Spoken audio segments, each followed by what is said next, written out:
Yes, good evening and welcome to the program tonight.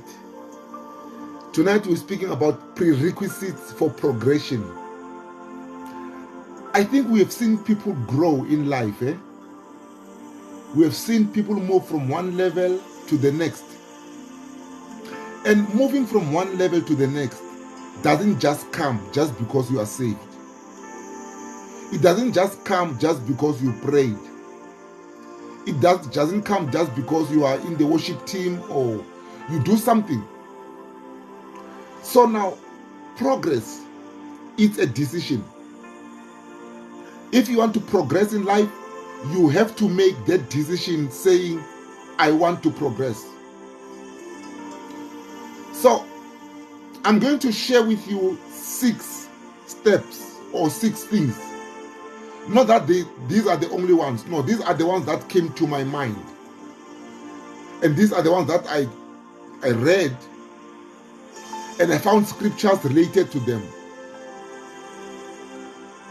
So, number 1, you must have direction. You know, there are people that every day they wake up, they don't have any direction. They don't know what to do. They don't know what to touch. They don't know what book to study. If you say what kind of job you want, they say anything. So, such people, it's difficult for them to progress in life. Remember, you need to have direction. Now, let me read something for you from the first book of Corinthians, chapter 9, verse 26. Verse 26 reads as follows. I therefore so run, not as uncertain people. I fight, not like somebody beating up the air. So now somebody that's beating up the air, you can tell that they've got no direction. The air is wide, they go all out and beat everything else. They've got no direction. But then let me share with you about the book of Corinthians. You know, the book of Corinthians, actually there were originally 4 books of Corinthians. Corinthians 1, Corinthians 2, Corinthians 3, Corinthians 4. I mean 1 Corinthians, 2 Corinthians, 3 Corinthians, and 4 Corinthians. Now the 3rd and the 4th Corinthians never made it to the Bible.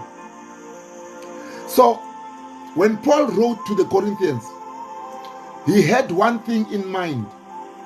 It was to rebuke and it was to correct.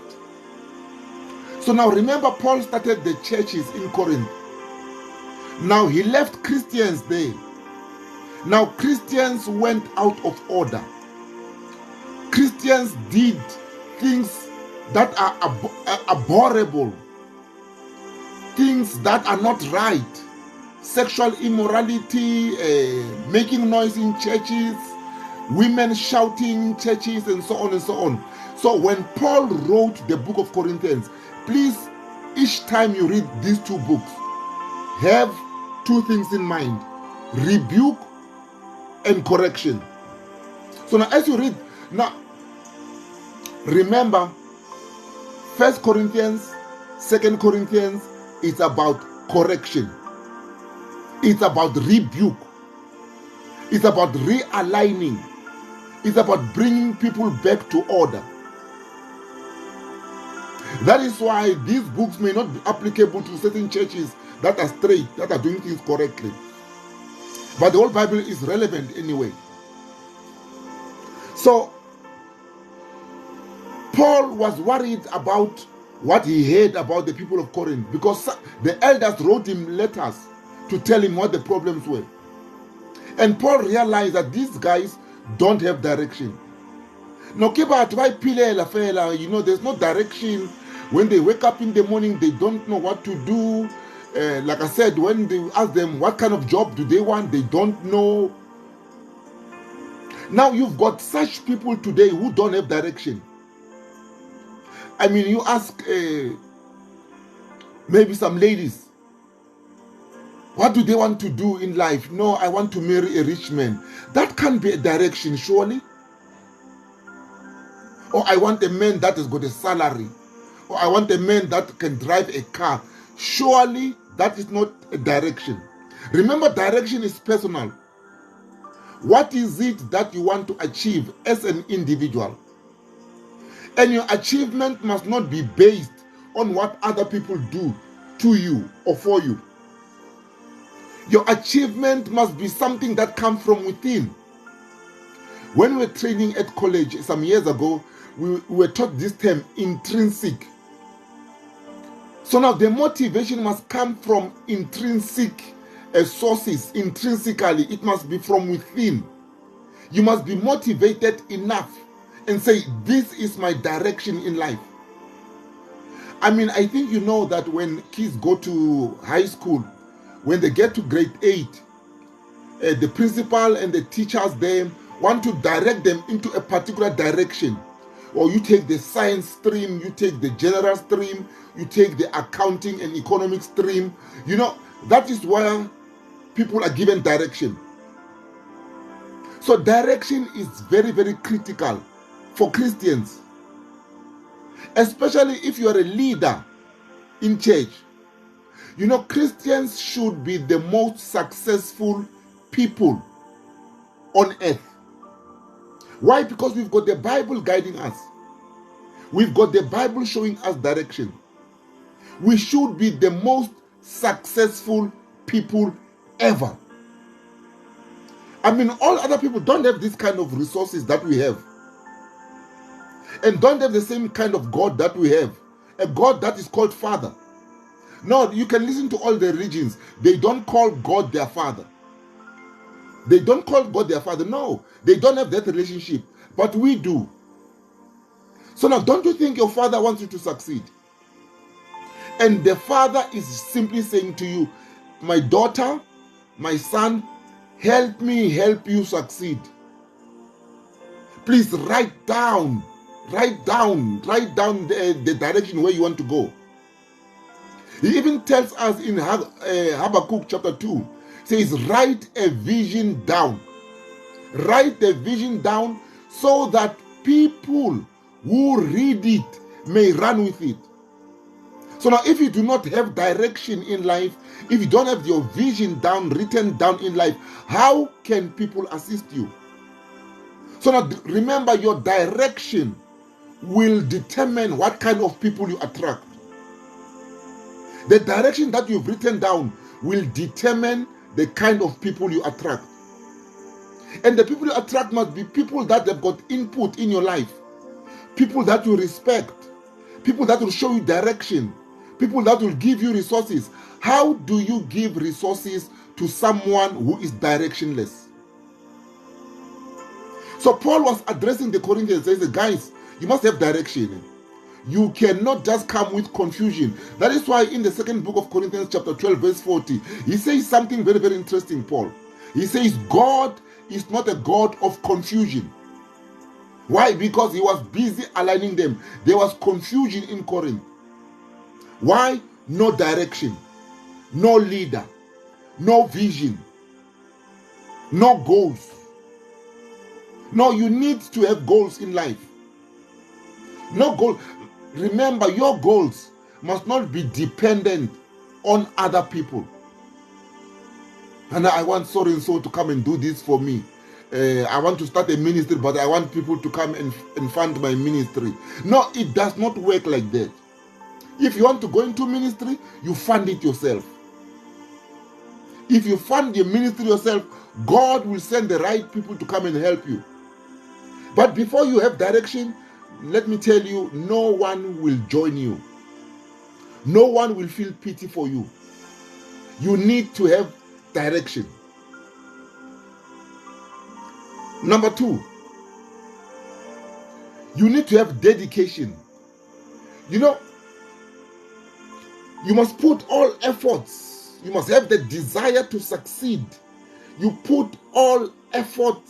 You know, you are dedicated to what you're doing in life. You know, you do not allow any distraction. When you wake up in the morning, you know exactly. You need to be dedicated.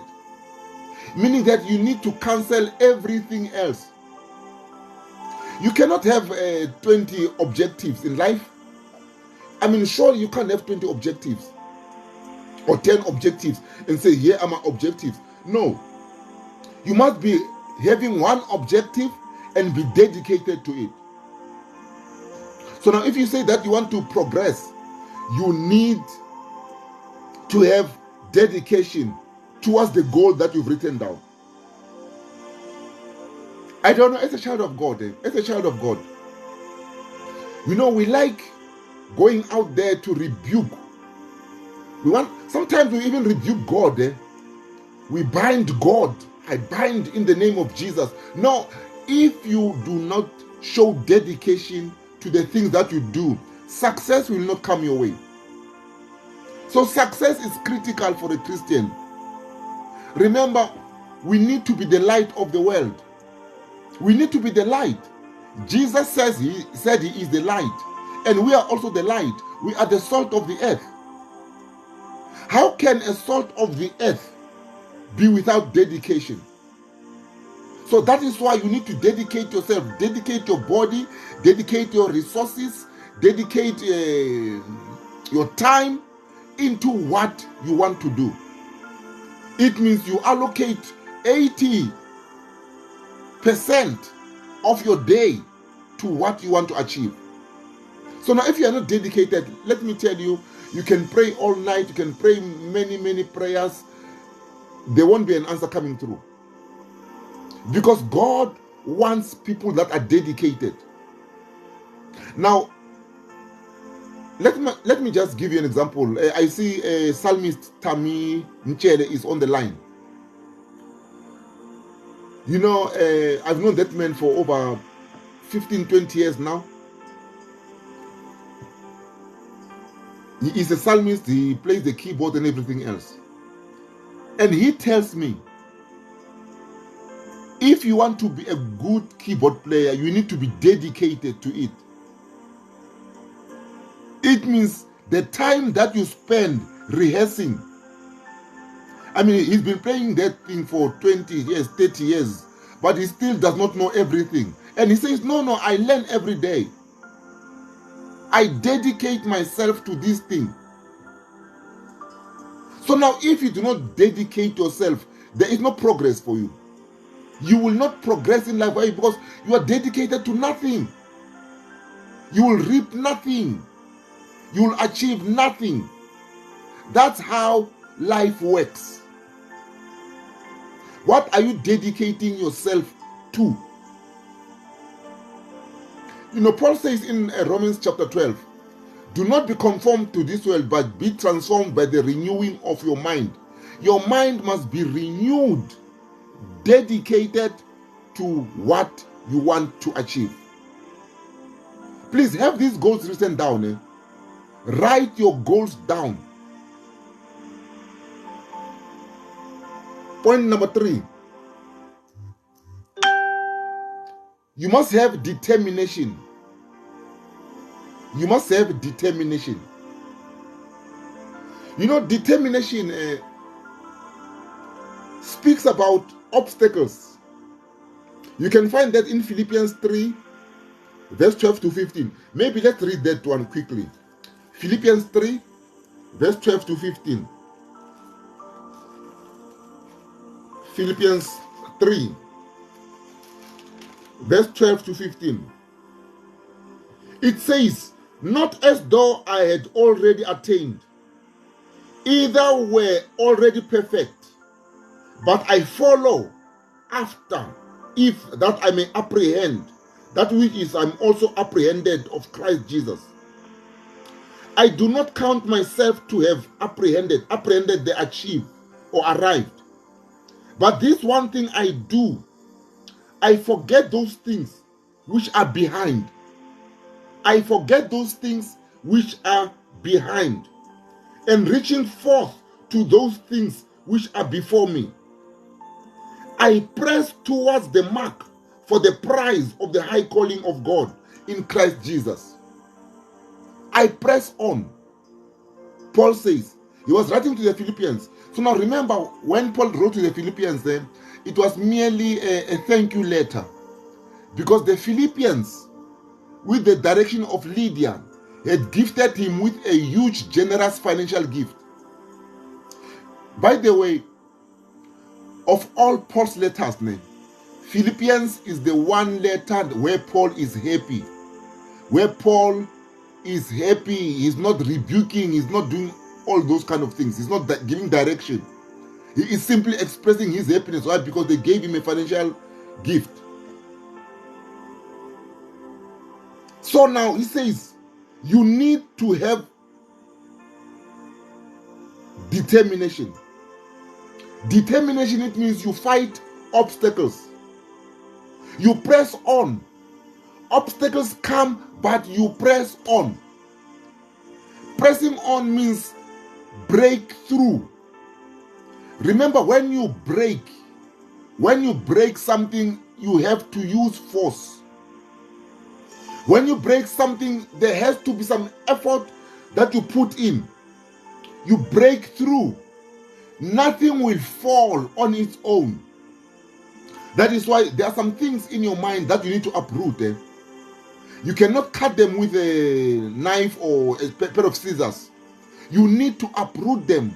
Why? Because there's a wrong root inside. So now when you are determined, you're saying, I don't care what happens to me. I don't care what I'm facing. I don't care how much it costs. I simply don't care. I want to get there. You know, those that are academically inclined will know that to study for an MBA degree, it costs no less than 300,000 rand. 300,000 rands for an MBA degree. Something that you study within 2 years, 3 years, if you are slow, 4 years. Now, 300,000 rand. So if you are determined, let me tell you, nothing will stop you. Not even the cost of that degree. Why? Because you've got goals, you've got objectives, you know where you're coming from. Maybe they promised you at work that will make you an executive, but you need to have an MBA. So now, to show your determination, you fight obstacles. Obstacles of finance, obstacles of time, obstacle of family life. It means when you are determined, you may have to sacrifice certain things. Maybe you used to sleep 8 hours. You've got to cut that and sleep 4 hours. Yeah, you need to sacrifice something. Why? Because you are determined to get what you want. But you've got these Christians, just like the people of Corinth, who were, there's a Latin word called laissez-faire. It means they were just lazing around, not doing anything. You've got lazy Christians. And laziness is a sin. Now, the first thing that God did when he told Adam, he said, look after the garden. So God does not like lazy people. God does not like lazy people. I don't care who says what. You cannot wake up at 8 o'clock every day, wake up at 9 o'clock every day, and go to bed at 7 p.m. Spend most of your time sleeping. Never. As somebody that is determined, sleeps less. You sleep less. You sleep 3 to 4 hours. 4 hours maximum. I know science will say no, sleep 6 to 8 hours. No, science is not determined.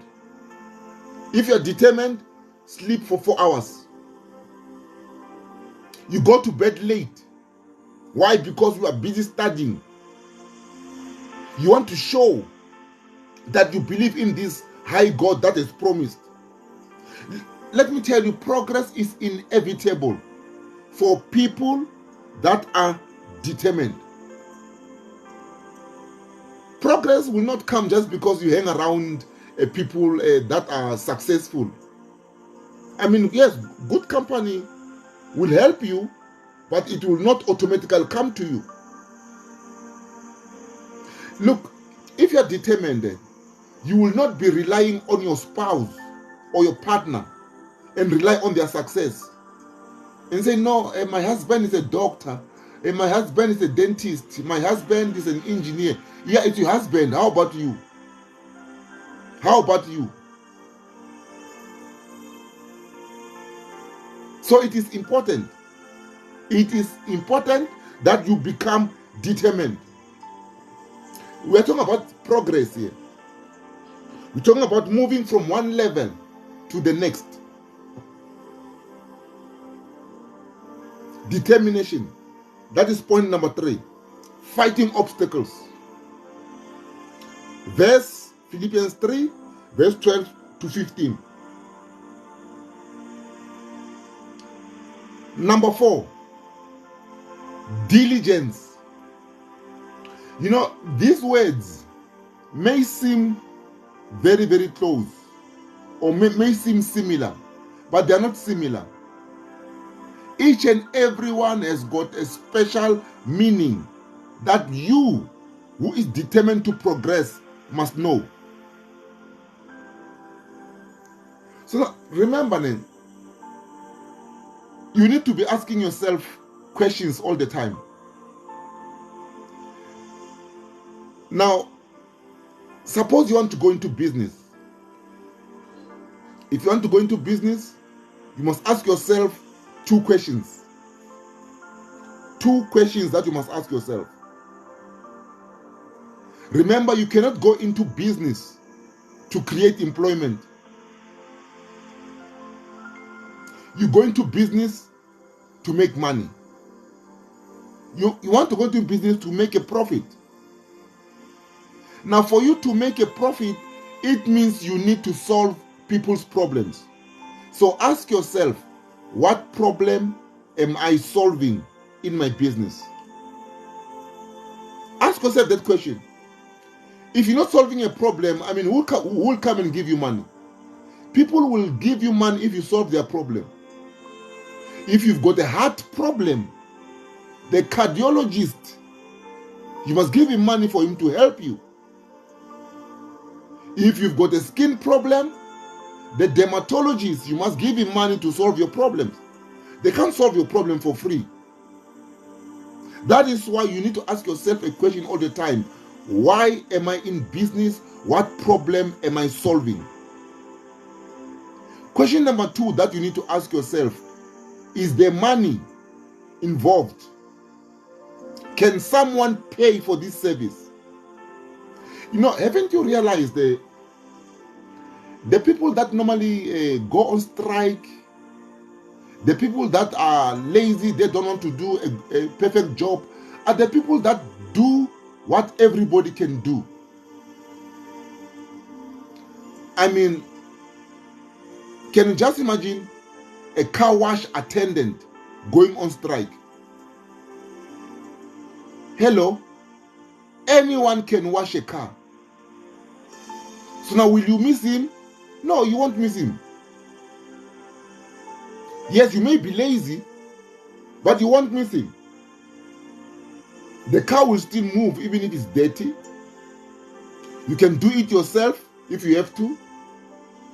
If you've got your own children, you can ask them to wash the car for you and eliminate the car wash guy.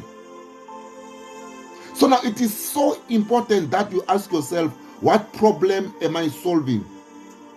And then the minute you ask that question and you answer yourself, you need to be the best at what you do. Remember, out of every customer that you service, 26 per customer will come in as a referral from one person. Yeah, one customer can refer 26 other customers to come to you. That's how you grow your customer base. So many people don't understand the power of giving a good service. Now, good service is part and parcel of progress. We are still speaking about diligence, by the way. So now let's speak about diligence. Diligence, steady, energetic effort. Steady, energetic effort. You need to focus on it. You need to focus on it. Steady, not wavering. Staying on track. Not changing lanes. No, you must stick to your lane. I don't know how many of you have realized sometimes when you are on the freeway and it's four-way lane going same direction. Then you are on the second lane perhaps. Then you see the third lane and the fourth lane flowing. And your lane is stuck. Then you start moving to the third lane. That lane gets stuck as well. Then you move to the fourth lane. The fourth lane is stuck. And the first lane on the other side now starts to move. Now you need to stick to your lane. Because changing lanes is a sign of weakness. It's a sign of lack of determination. It's a sign of lack of seriousness, lack of diligence. So now you need to stick to your lane. Stick to what you do best. So maybe if you've learned to play the keyboard and you say, the keyboard is boring, now I want the bass guitar. After 2 weeks, then bass guitar is difficult, I want the lead guitar. Then after the lead guitar, it's difficult, I want to play the horn. After the horn, you become directionless. So you must be steady. You must be steady. Don't be everywhere. For steadiness, 2 Corinthians chapter 8, verse 7.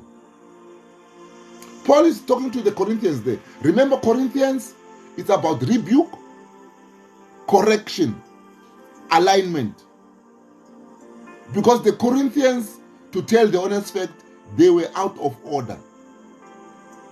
They were out of order. So Paul had to correct them. He wrote these letters to them. These letters were long. Let me repeat what I said earlier. There were originally 4 letters of the Corinthians. 1 Corinthians, 2 Corinthians, 3 Corinthians, and 4 Corinthians. Now the 3rd and the 4th Corinthians never made it to the Bible, but they are available on church history. So now Paul had to do a lot of rebuke. I think where he says women must not talk. Women must not talk in church. And people take it literally that women must not talk. And people don't take it into context. Let's help you. Let us help you there. In the Hebrew tradition or the Jewish culture, men and women were not sitting at the same side of the synagogue. Men were sitting this side and women were sitting this side. And some of these women were married to men on the other side. And we know that men are supposed to be the head of the family. So now the women were busy talking, trying to get the attention, to understand these things. So Paul says, hey, Walker, women, ask your men at home. And people take it literally that no, women must not preach.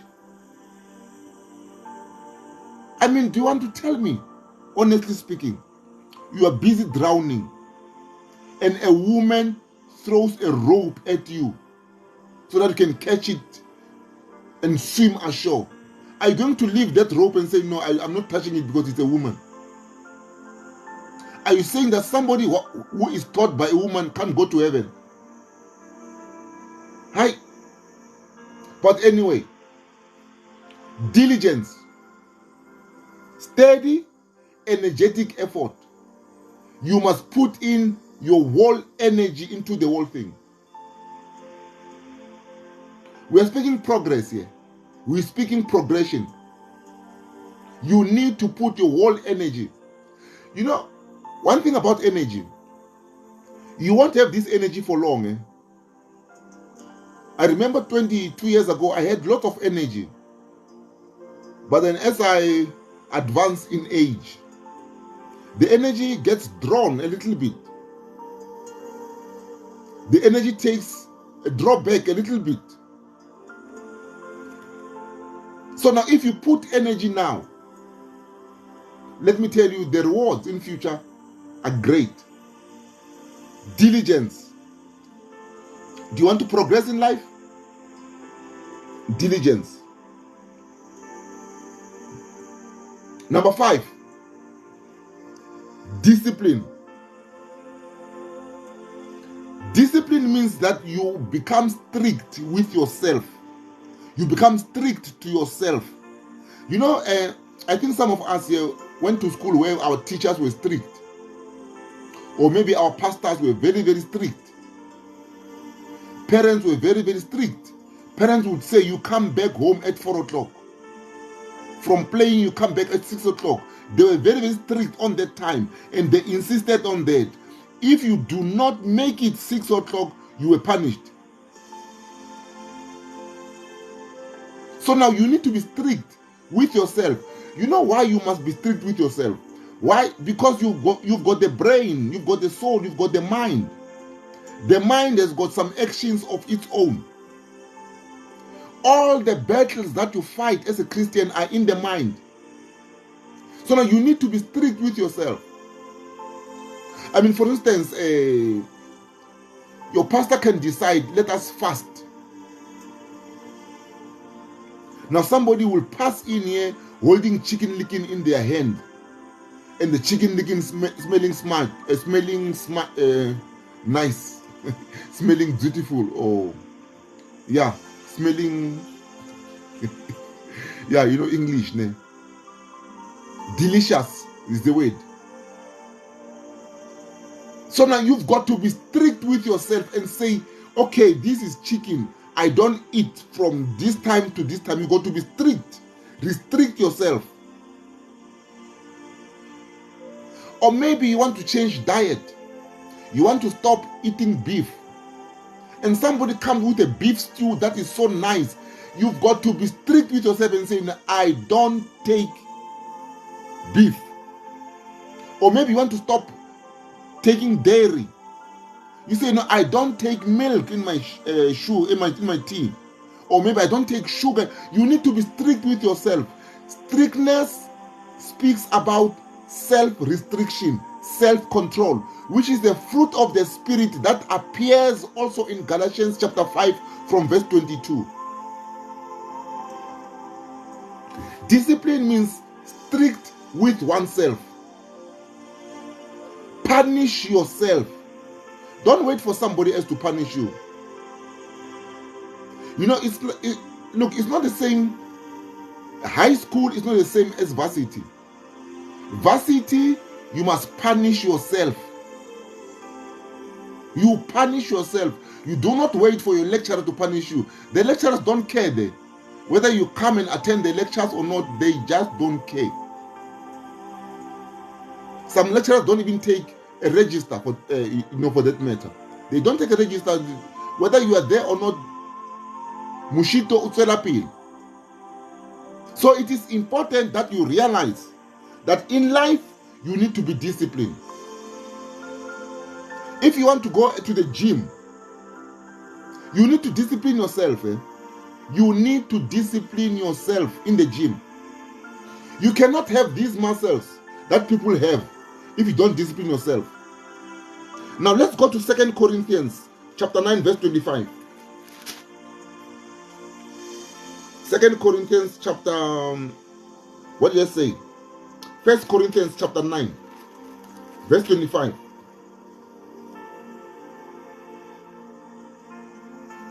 It says, and every man that strives for the mastery is temperate in all things. Now they do it to obtain the corruptible crown, but we an incorruptible crown. I therefore so run, not as uncertain people. I run not as one who beats the air. Verse 27, but I keep my body and bring it into subjection. That is discipline. You discipline your body. Let me tell you, no one will discipline you if you don't discipline your body. Your body is the one that feels the cold. You need to discipline it. It's up to you. Remember, success is up to you. Your success does not depend on anyone else. Your success does not depend on your husband. Your success does not depend on your wife. Your success does not depend on your children. I mean, gone are the days where you say, no, you have children, they will look after you when you are old. Gone are those days. Your success must not depend on your congregants if you are a pastor. Don't say, no, the ministry must succeed based on what the congregation does. What if the congregation does not come to the party? What if they don't come to the party? Are you going to fail? You know, I remember when we started ministry this side, I thank God for the people that were here when we started. But then let me tell you, I had to discipline myself. And they learned from me. And they learned to discipline themselves because they saw me do it. I would wake up at 5 o'clock in the morning. Church starts at 9:30. I would wake up at 5 o'clock. Take all the equipment, the speakers and amplifiers, put them in the car. Go and set them up in the hall. 3 hours before church started. 3 hours. I had to discipline myself. Now there was these young men that used to join me, discipline themselves. Today they are successful young men. One of them is even a pilot, an airplane pilot. He pilots these big planes, the jumbo jets, the 737s. That's what he does because of the discipline that he learned from church. So you've got these Christians that don't want to be disciplined, but they want to succeed. And they want to pray in tongues. Look, let me tell you, Paul rebuked the praying in tongues. First Corinthians chapter 12, 13 and 14. Paul was explaining to them what tongues were, because they thought that when they pray in tongues, things will start happening. And you've got these Christians today. You've got these Christians, they think, oh, when they pray in tongues, God will answer quickly, speedily. But their hearts are not right. No, God does not operate like that. And Paul was rebuking that in the book of Corinthians. 1 Corinthians chapter 12, 13 and 14. Go and read it. It's not doctrine there, it's rebuke. It's not doctrine, it is rebuke. It's correcting. Paul was correcting.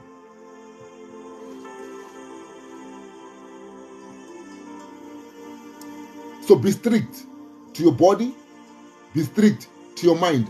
Let me tell you, another thing to be strict with your mind, play good games. Play games like chess. But lazy people don't want to play chess. If you don't want to play chess, go out and do the garden. Go and do the garden. The garden will help you. Go out there and take a spade and do something. Take the hose pipe and water. It will help you in your mind, help you in your thinking, help you in your blood circulation. Discipline yourself. Don't wait to be disciplined by other people. Last one. Depend on God's grace. Yeah.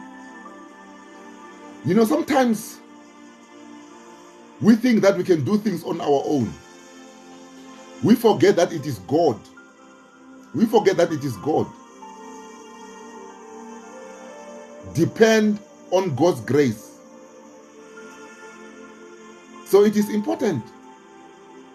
You can find that in 2 Peter chapter 1, verse 3 and 4.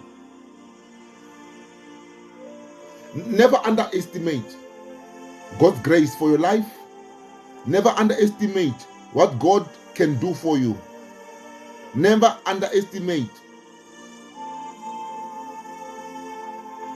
Rely on God. He loves you. Rely on God. He can help you achieve what you need to achieve. How do you do that? Prayer all the time. Pray. Before you do anything, you pray.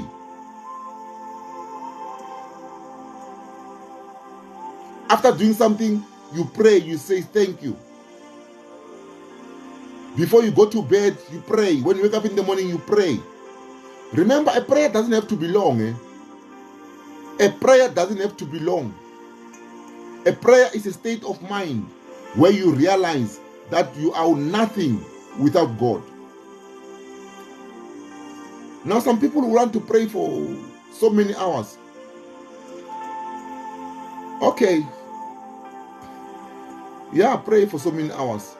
But then if you pray for so many hours without the heart changing, what is the point? You can pray 2 lines. You can pray 2 lines and God will answer you. The state of your heart is important. There was this man who was hanged with Jesus on the cross at Golgotha. He was on the left-hand side of Jesus. He said, remember me. Remember me.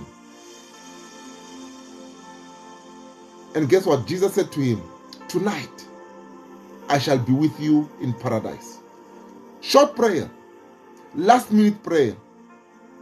Can you just imagine the questions that this guy was asked when he ended up in heaven? All the believers were asking him, hey, how did you come in here? Are you not the one who was a thief and everything else? He said, yes, I am. Were you baptized? No.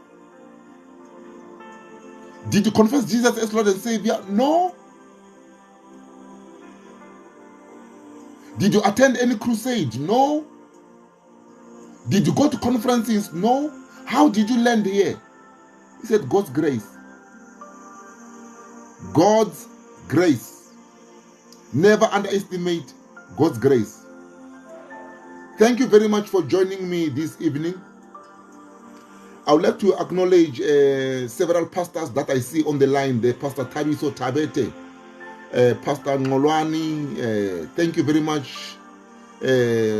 Tami is there as well.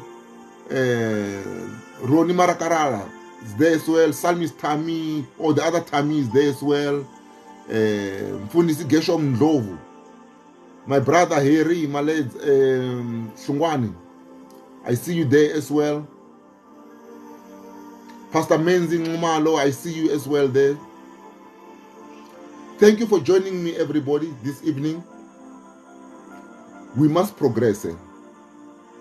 We must progress in life. Even if it means one step, we must not be the same like we were yesterday. And tomorrow we must not be like we are today. One step, we need to progress. Thank you for joining me. Have a blessed evening, everybody.